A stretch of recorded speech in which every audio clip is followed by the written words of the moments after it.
It is an age of endless war. Humanity persists in the galaxy as the Imperium strives to shine on. On countless battlefields, on countless worlds, Imperial troops stand as bulwarks against the forces of Chaos and Xenos. Such is a case in the Eye of Terror. Humanity's defenders hold the line, resolute against enemies as brutal as they are cold and calculating. Forces test their mettle against Perturabo and his Iron Warriors. The Rain of Iron casts a pall over the Cadian Gate as heroes and champions rise for both sides. Welcome to Days of Lore.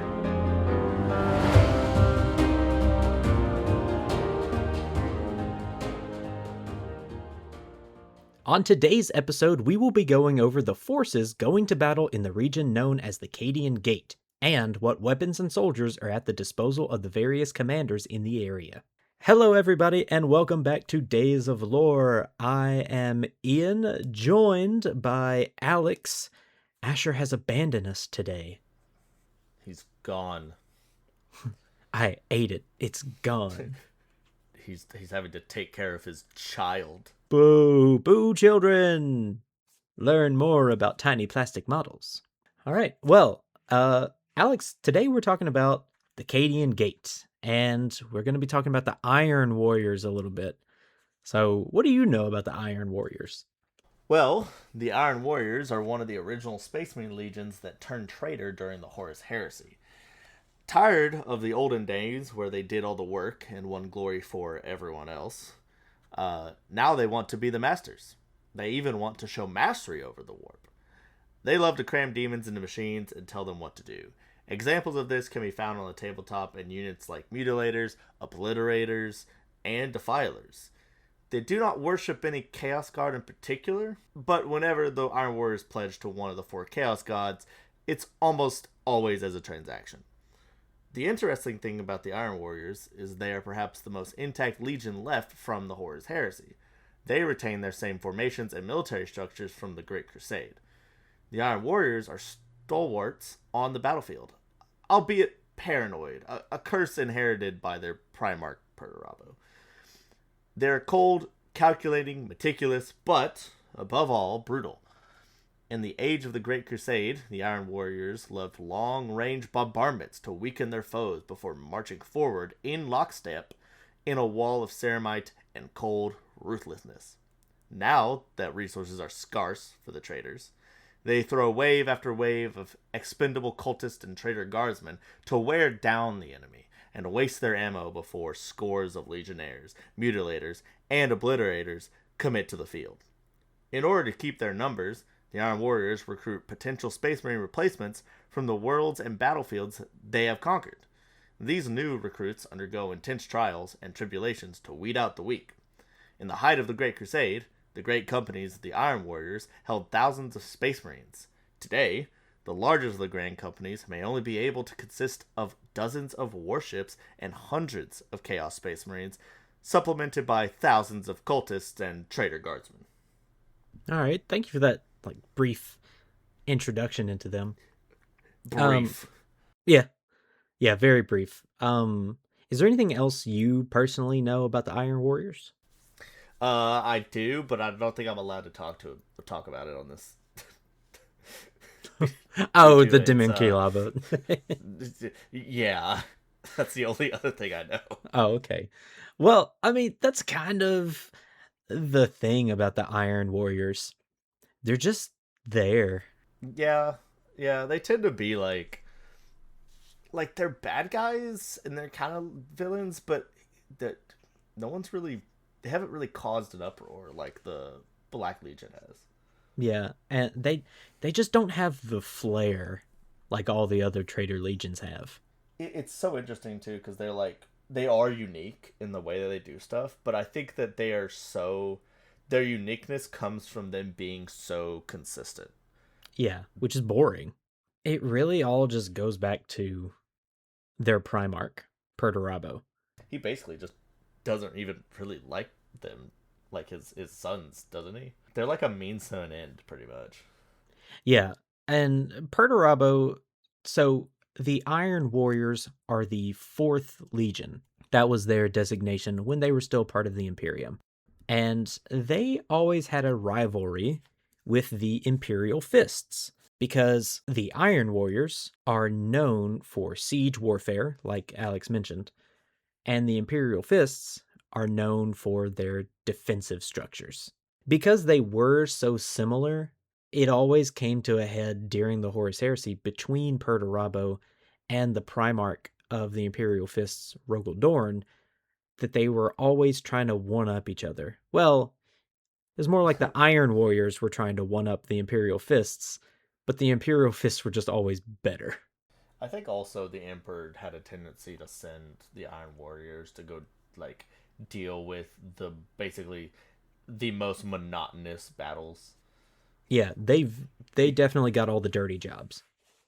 Because while they were really good at being able to break sieges, that's not just like oh yeah, go do this for like a few days and then come back. That was like, you're gonna be here for like months on end trying to break this siege. Yeah, and the thing that you mentioned about them sending waves of cultists until they committed to like a big push, that's how the Iron Warriors were used.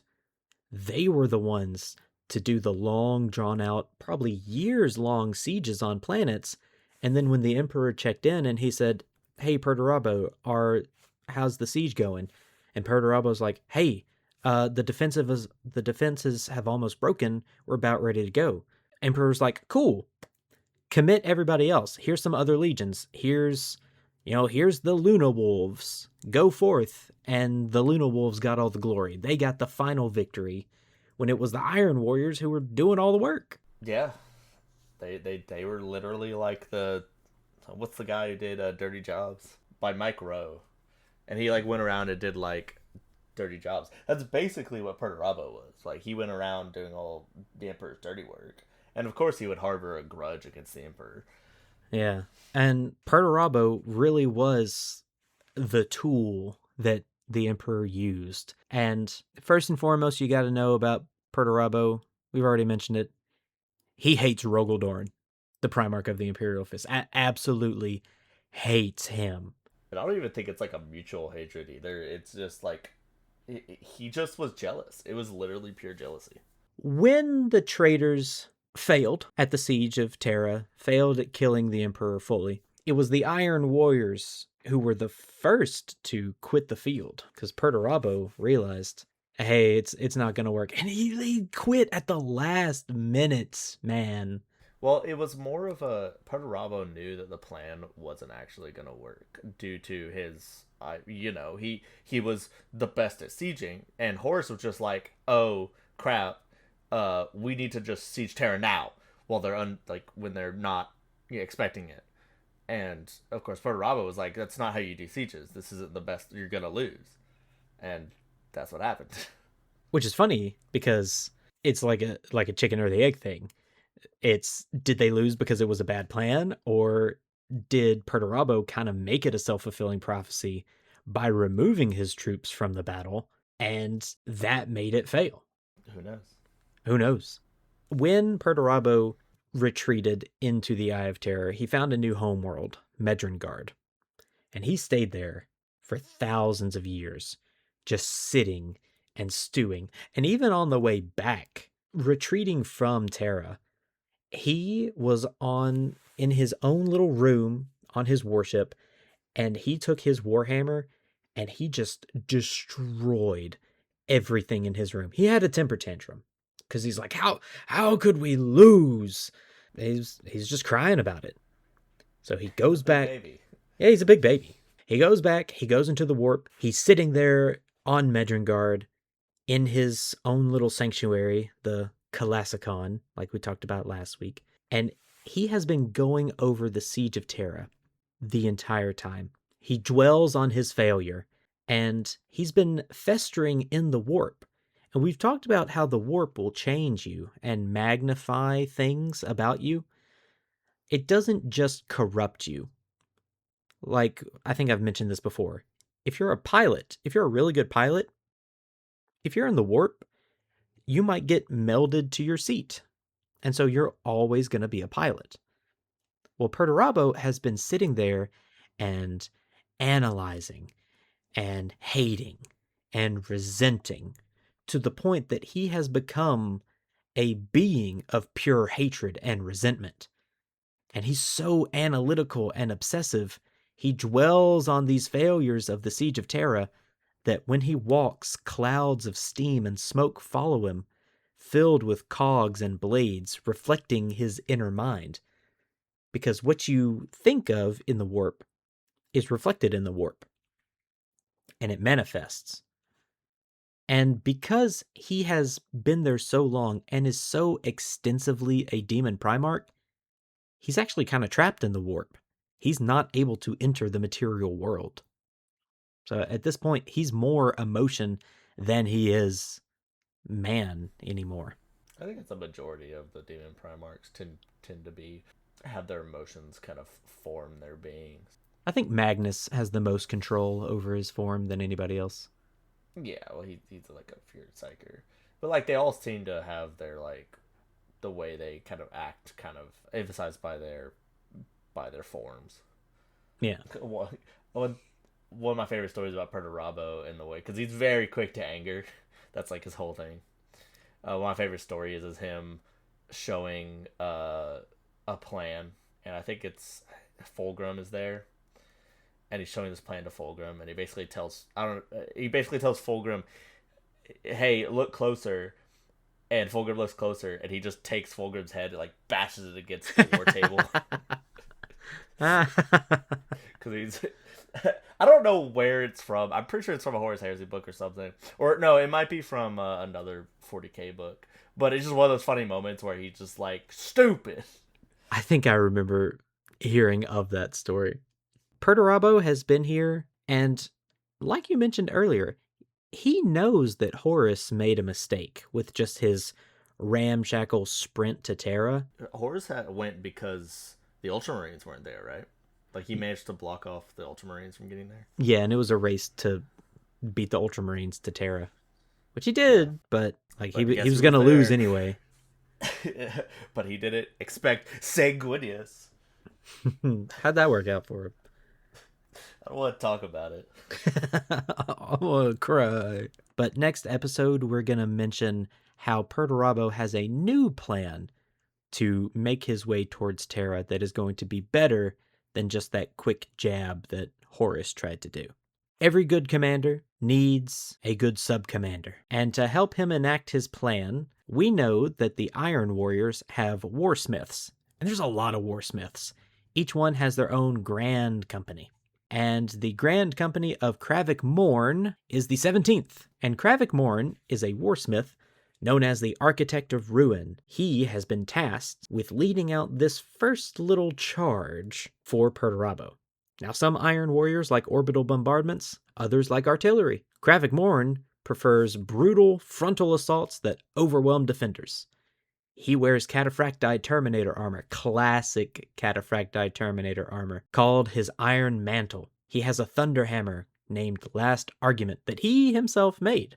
And, just like Perturabo, he is paranoid to a degree that he has a knack for detecting traps and calculating fields of fire. But that doesn't matter. He doesn't care about triggering traps. He'll trigger them if it means getting to his goal quicker. And he has no qualms about sacrificing the lives of those that serve him.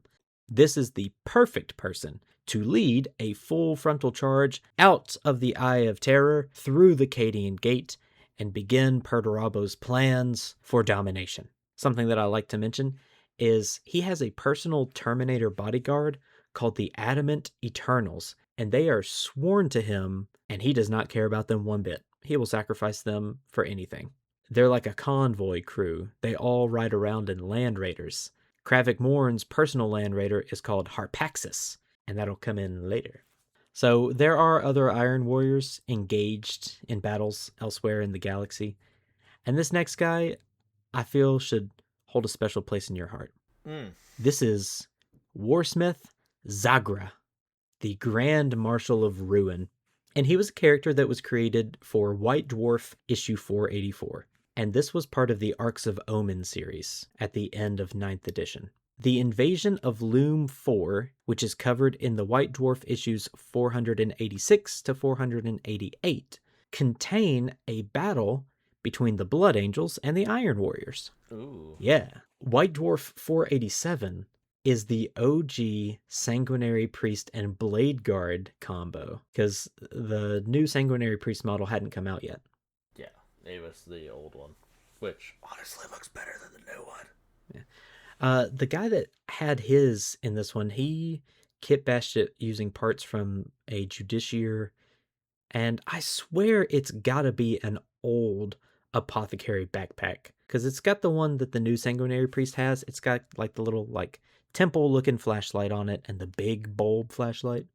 But the special thing about Warsmith Zagra is he controls the Ark of Omen Herald of Misery, and he had to fight for it. He took it from some Death Skull orcs. And if you go and read the White Dwarfs 486 through 488, you will learn of the very intense battle where a contingent of Blood Angels and Tome Keepers boarded the Herald of Misery, but Zagra was able to fend them off and definitely was not beaten into a pulp by a group of aggressors. The Tomb Keepers are the White Dwarf specific chapter, aren't they? Yeah, they're the mascots for White Dwarf. I gotta tell you though, it did not work out too well for the Blood Angels and the Tome Keepers. While they were able to escape, some of them were able to escape. Lots of Blood Angels died this day. The Ark of Omen was able to get what it was after. Zagra somehow survived and has now taken this Ark of Omen into the Red Scar, which is where all the Blood Angel worlds are. Ball and all that stuff. Yeah, he's going to wreak further havoc upon the sons of Sanguinius. Is it and he's doing that after to take advantage of the Ball's recovery from the Tyranids, right? Yeah, and, if he has to fight a few Tyranids along the way, he's gonna. Tyranids do kind of overrun like that entire place. Like, Dante had to exterminate a lot of planets just to stop the Tyranids. The book does mention that there's a few worlds that haven't been touched yet by the Tyranids. Yeah. Well, Dante basically had to make like a exterminatus line of planets to stop like the advance of the Tyranids, so they didn't have anywhere basically cut off the scent. Oh yeah, like create dead worlds. Yeah, pretty much. And he hated it. He hated every moment. Zagra does have a model. You can see him in White Dwarf. I think it's 486 that they show a picture of him. But it's not an official model. It's just a kit bash using some parts from Abaddon and like a Tech Marine. He looks cool though. Will you take us through Warsmith Ugor? Warsmith Malik Ugor and his 45th Grand Company invaded Althus in the Mornath system and flooded the world with thousands of chaff cultists throwing themselves against the Imperial defenses. The Warsmith led an armored charge into the capital, but was stopped short of his objective by Space Marines of the Subjugators and Crimson Fists. The conflict has turned to a bloody siege as the Imperial Fist successor chapters hold out. We do know, according to the 10th edition Codex, that one more Imperial Fist successor chapter is helping. We just don't know who. The interesting thing, though, that I want to note about Warsmiths Zagra and Ugor is that they are active in the Imperium Nihilus, which is the dark side of the galaxy. There was one more guy mentioned in here, but couldn't find a lot of information on him. Warsmith Balduran has teamed up with the renegade Abriel Shard to form a little warband called Abriel's Claw, and they are fighting Leagues of Votan near the Galactic Core. So they're bothering people and getting them involved in long, drawn-out battles, specifically just to annoy the Votan because they know they don't like waste. Those are the commanders that we're dealing with the Iron Warriors that are mentioned in this book, but they do have some forces at their disposal. We do know, obviously, they are dealing with traitor guardsmen, they're dealing with cultists by the millions, so they've got that at their disposal. But something that I did want to mention is With this book, there was a release of a new model, an update for a model called a Defiler. Alex, can you tell us what a Defiler is and does? A Defiler. So, a Defiler is basically a hulking, 6-segmented leg vehicle that is controlled by a very angry demon. It's a mixture of flesh and metal, but they're these hulking, basically beasts that have a myriad of weapons attached. They are perfect for the Iron Warriors because of their ability to just break lines. The way they're basically made is warpsmiths, which are different from warsmiths. Warpsmiths have to basically summon a demon to put into the hulking mass of a Defiler, but only the most agitated and angry demons can go in the Defilers. They even have to basically keep them contained before battle, like keep them subdued, or else they'll just start ripping everything and everyone into pieces. Okay. That's an angry dog. Pretty much. Well, it's a crab. Oh, yeah, that's an angry crab. The other thing that Iron Warriors love, and they have way more of these than any other Chaos Space Marine force, is mutilators and obliterators. These are enhanced Space Marines that have been infused into their armor with a little bit of demon, right? It's like a warp mutation. Warp virus. It's like a techno virus that they're infected with. It's actually very similar to how the Destroyer virus works in Necrons. Ooh, and it's funny you mentioned that because the Iron Warriors have so many of these, it is theorized that they will actively infect their soldiers with this virus, and it literally melds these Space Marines to their armor and enhances them, like the warp does, into certain things. So mutilators are melee monsters. They have giant claws. They are hulking brutes, or like they have harpoons for hands, or like 3 chain swords ripping out of their bones, and it's disgusting. But obliterators are like the gun version of that.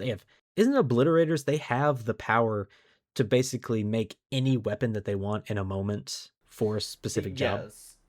And mutilators can do the same thing too. In fact, what happens is mutilators in particular, and I'm pretty sure obliterators too, but mutilators in particular they fawn over weapons.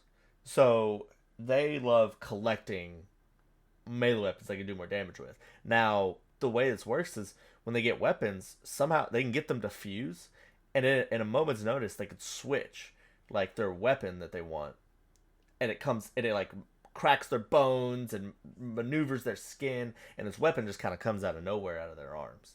But this isn't just like them shifting a weapon into another. They have basically collected weapons that they can then just pull out of almost thin air out of their body.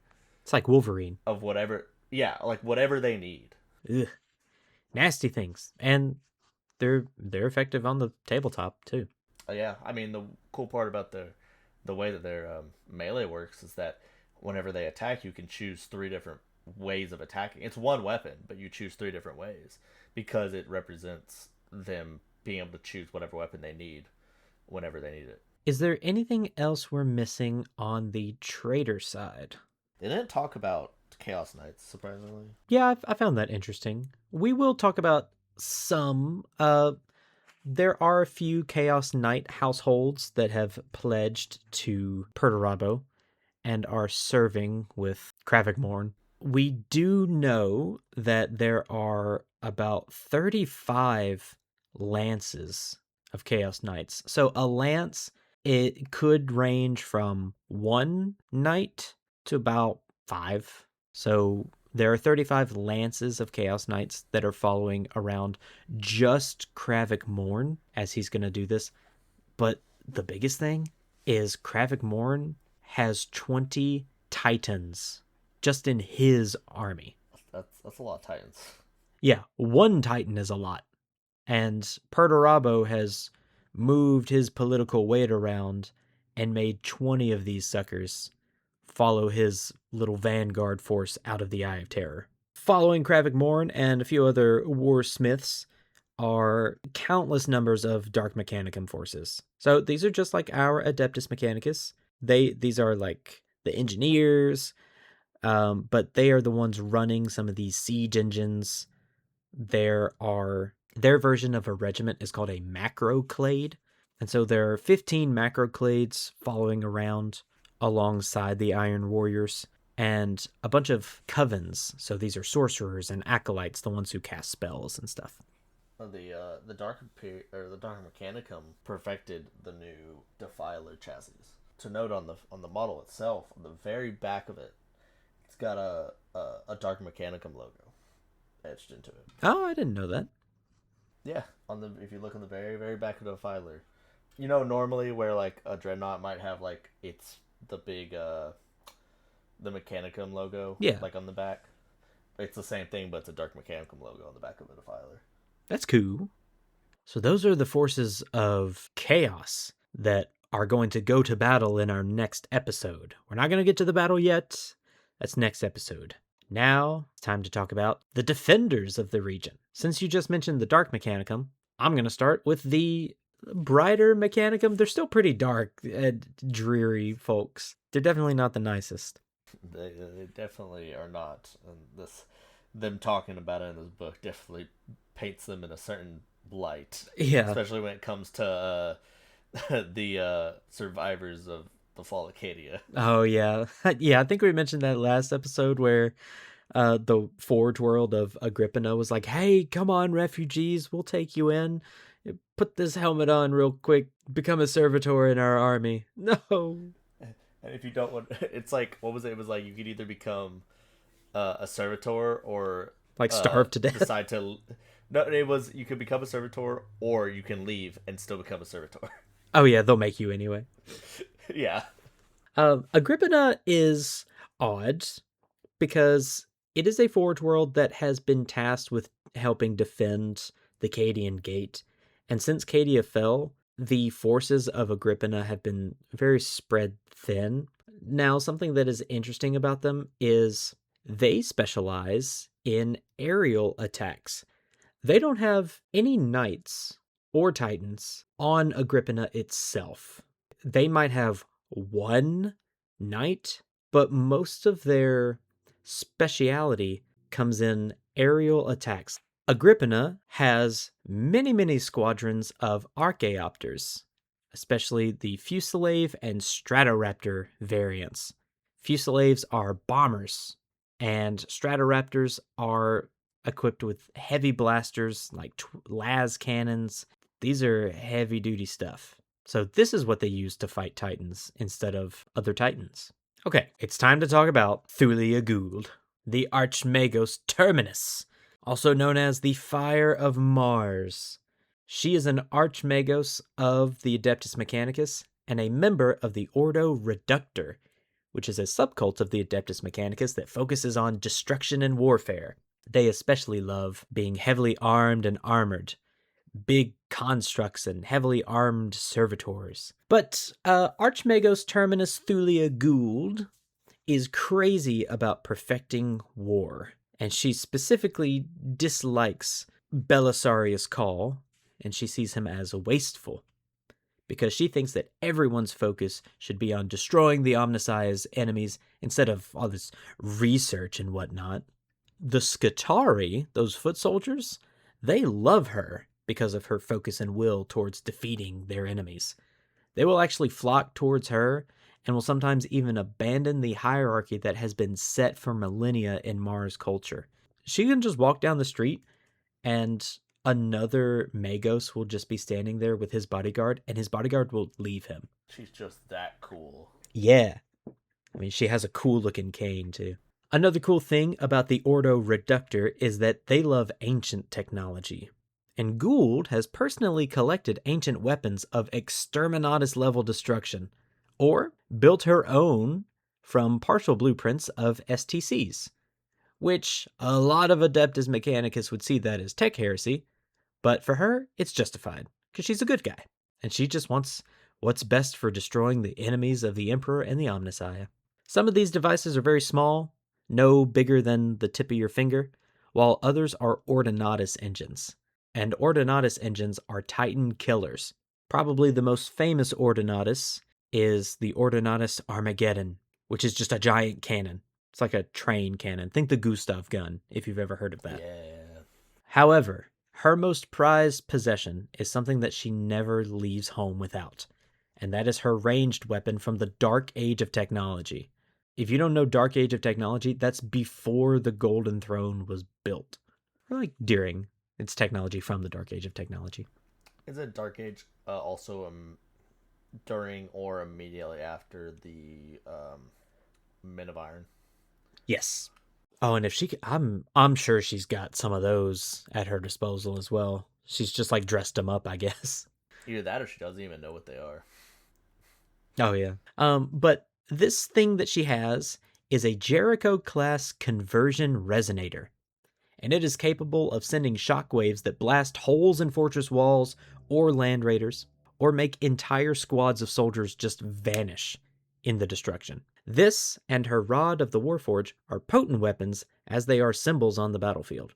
The Fabricator General of Mars is constantly sending Gould to lead Martian armies.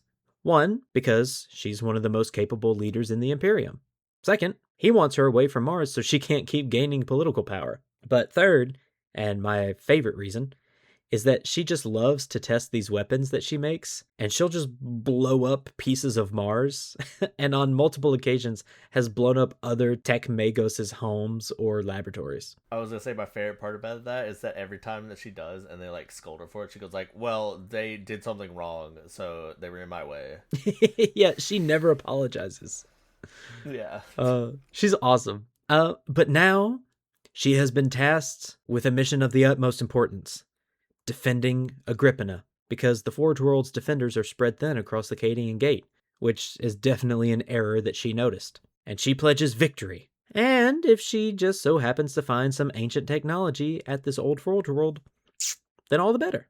She is bringing 3,000 tech priests. And if you don't know what that means, that's just squad leaders. If a squad of Scutari is 10, and you have 3,000 leaders, that's 30,000 soldiers just right there. 5 macroclades of Scutari and 23 lances of knights. We'll get to those in a second. Alex, will you take us through the Hastari? Within her forces are Hastari. They are the Scutari heavy infantry. There are 2 variants. Exterminators are equipped with eradication casters that tear through even the strongest infantry. Meanwhile, the Hastari Fusiliers wield devastating anti-vehicle neutron fusils. Each variant is equipped with a shoulder-mounted weapon that works opposite their main weapon.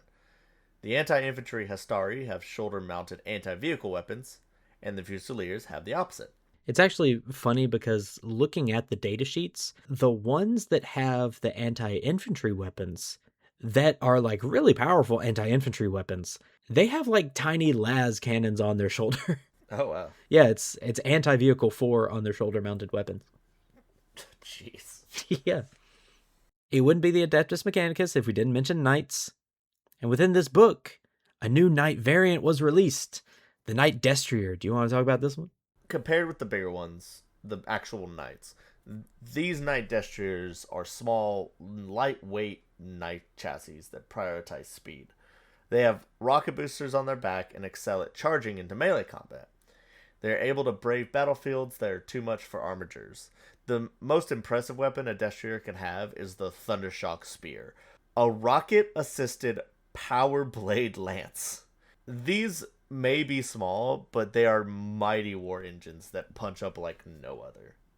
And when he says no other, the book says, and we're going to take this as fact until they tell us otherwise, that it would not be surprising to look at a Knight Destrier and see hundreds of kill tallies on its shoulder where it killed titans or, other knights.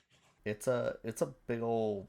It's weird. It's like an in-between between an armiger and a knight. Because it's not as big as a knight, but it's not the size... It's like bigger than an armiger.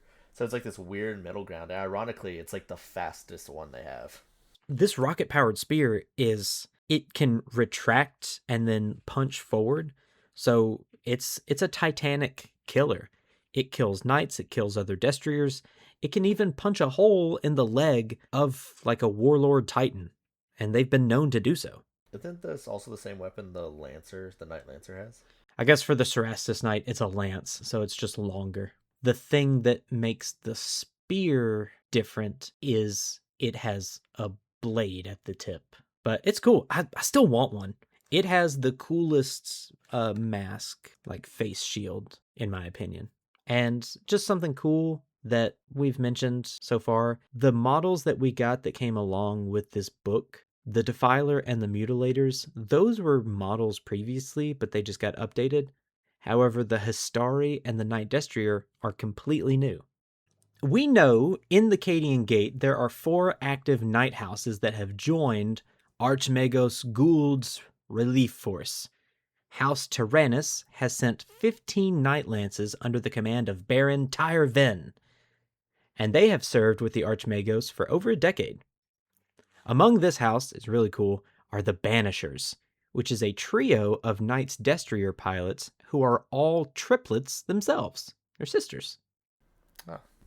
They are Aniqua, Delatria, and Rodea.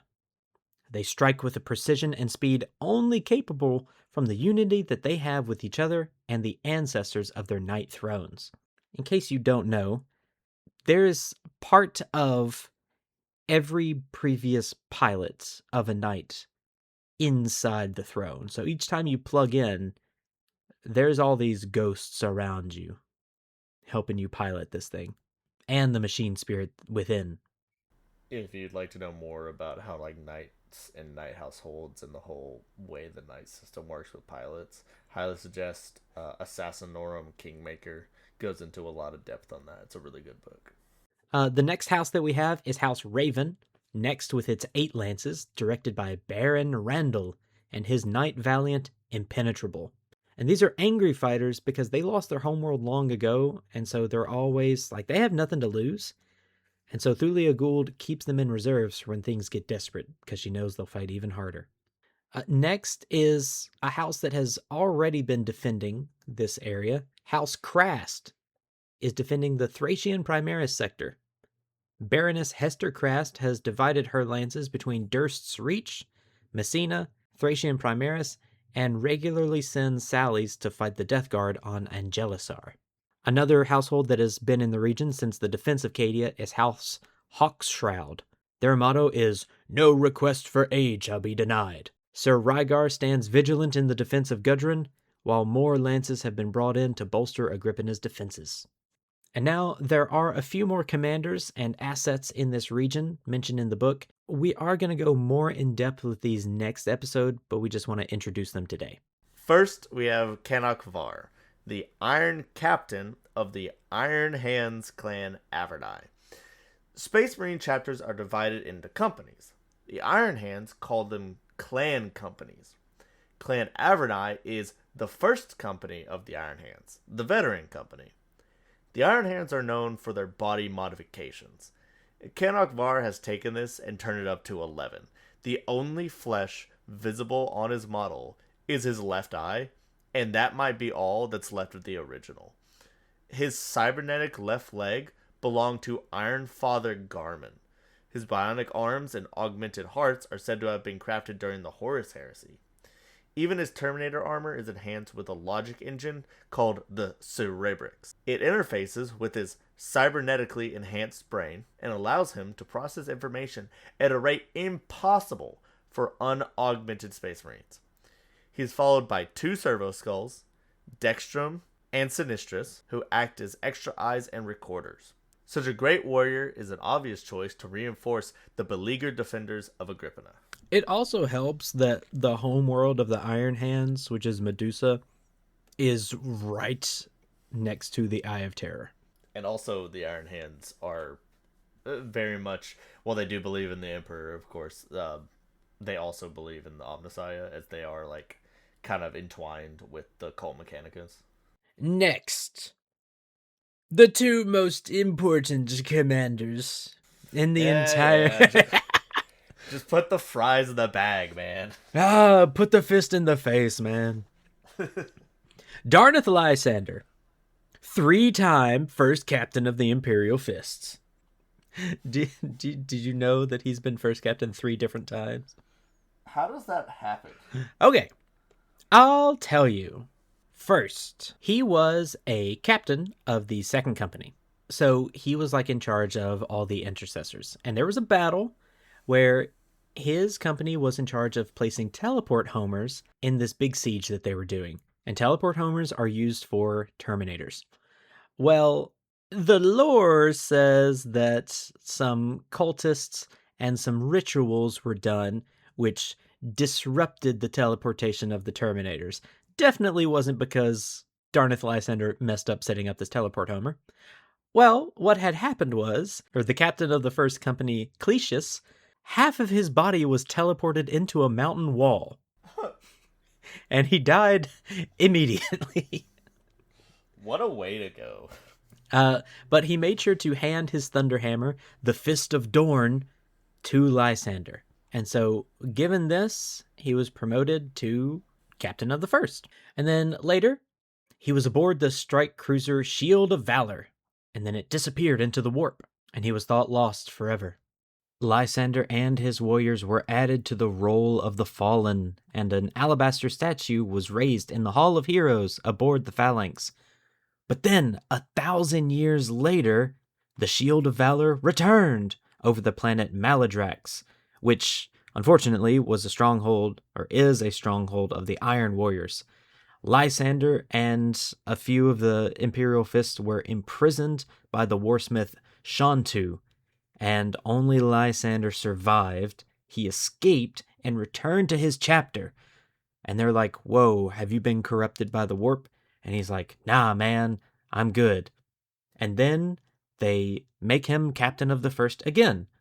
And as first captain, first order of business was to return to Maladrax and fight Shantu, but it was a disaster. Shantu got away, and a lot of Imperial Fists were killed. And so as punishment, Lysander was demoted to third company captain, and so he's been captain of the First twice. Now he's demoted to the third company captain. Much later, it wouldn't be long, though, because a little later, Tyranids crashed into the world of Drashan, and the chapter master of the Imperial Fists, Vladimir Pugh, and the First Company race there. Lysander and the Third Company are late to get there. By the time they do, the chapter master and the captain of the First have been killed, and so, without hesitation, all the Imperial Fists are like, "Darneth, you should be the new chapter master." And he says, "Nah, man, give me that Terminator armor again, and let me be captain of the First." And they said, "Okay." So that is how Darneth Lysander has become the captain of the First Company of the Imperial Fists 3 times. And this time, he's keeping it. And he has been deployed in the Cadian Gate for a while. And if you're an Imperial Fist, you are obviously going to notice the increase of the Iron Warriors' presence. Because remember, the Imperial Fists and the Iron Warriors hate each other. With him, he has brought some demi-companies from the 1st, 4th, and 8th companies. We know that the 1st company is veterans, that's Terminators, and whatnot. What are the 4th companies and 8th companies? Because I know that they're a Codex-compliant chapter. 8th is typically like the assaults. So they're like the fast assault squads. 2nd through 5th are typically just regular battle companies. 6th, 7th are tactical companies. 8th assault, 9th is Devastator, 10th scout. Okay, so we've got Terminators, we've got just regular intercessors, and then we've got bikes. Yeah. Which makes sense, because we're going to talk about a lot of armor contingents that are going on here. But, probably the best. I don't know how they keep showing up in these books that we mentioned, but the Black Templars are here! Well, Castellan Zvyland of the Black Templars' Obscurus Crusade. And if you're thinking, what's a Castellan? It's like a lieutenant, But for the Black Templars, Castellans are able to lead their own crusades as well. So it's like second captain instead of a lieutenant, which is literally what the word lieutenant means. Did I tell you that the chapter master of the Angels and Carmines are Castellans? Ha! We outrank you in this scenario. The Black Templars, you'll find a crusade around every corner, but this obscurest crusade, they are oathbound to chase down the sons of Perturabo along their strike cruiser, the Oath Everlasting, and they have joined up with the strike cruisers of the Imperial Fists, the Redoubtable and the Unyielding Fury, to help defend the Agrippina system. So, yeah, just cool little kind of footnote in there that the Black Templars are here. They gotta shove their way into every story. Hey, people need us. You cannot win a battle unless the Black Templars are there. Look at the invasion of the Maelstrom. It was the Astral Claws, Mantis Warriors, Lamenters, and the Black Templars. Black Templars leave, it fails. What the heck? We gotta do everything around here. But last but not least, it's a holdover from our last episode. Take it away. Ursula Creed, the Lord Castellan of Cadia, and the Cadian 8th, the Lord Castellan's own, where the sorry. Every sentence is a question. Yeah. Who are these people? So we also have Ursula Creed, which is the Lord Castellan of Cadia. There's also the Cadian 8th, which is the Lord Castellan's own. They were the bodyguard regiment of Castellan Ursakar Creed, who is Ursula Creed's father, and were among the final defenders during the fall of Cadia. The only survivors of the original regiment were those who had been evacuated for being too injured to fight. They believed they failed their Castellan and their planet. So, on a massive recruiting mission, they replenished their numbers and now act as a worryingly fanatical force at their new commander's disposal, the daughter of the commander they failed.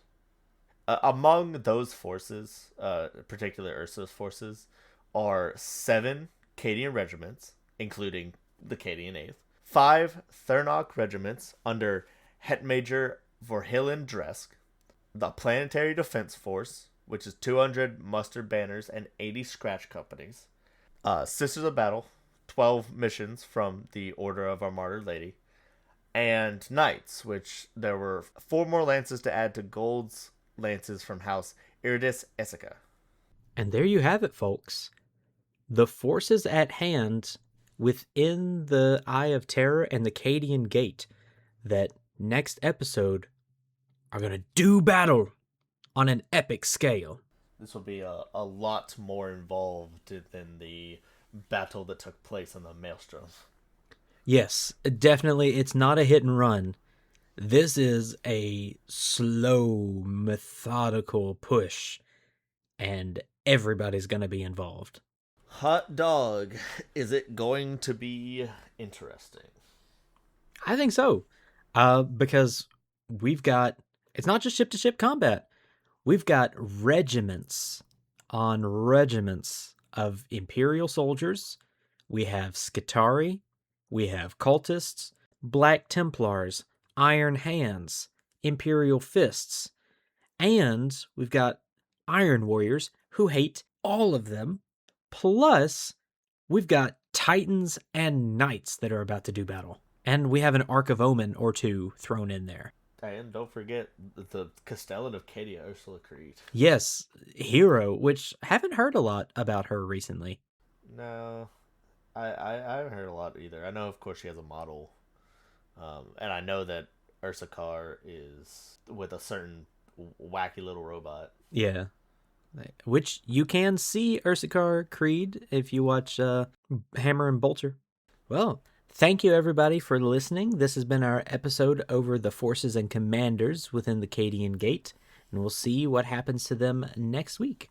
As always, you can find us on YouTube, and you can join our Discord in the description in our YouTube channel. You can follow us on Instagram at Old Days of Lore, and if you have any requests for research or you just want to say hello, you can email us at olddaysoflore@gmail.com. We will see y'all next week. See ya! Hopefully we can let Asher out of the basement. I mean, bring Asher back. Nah, he's not coming back.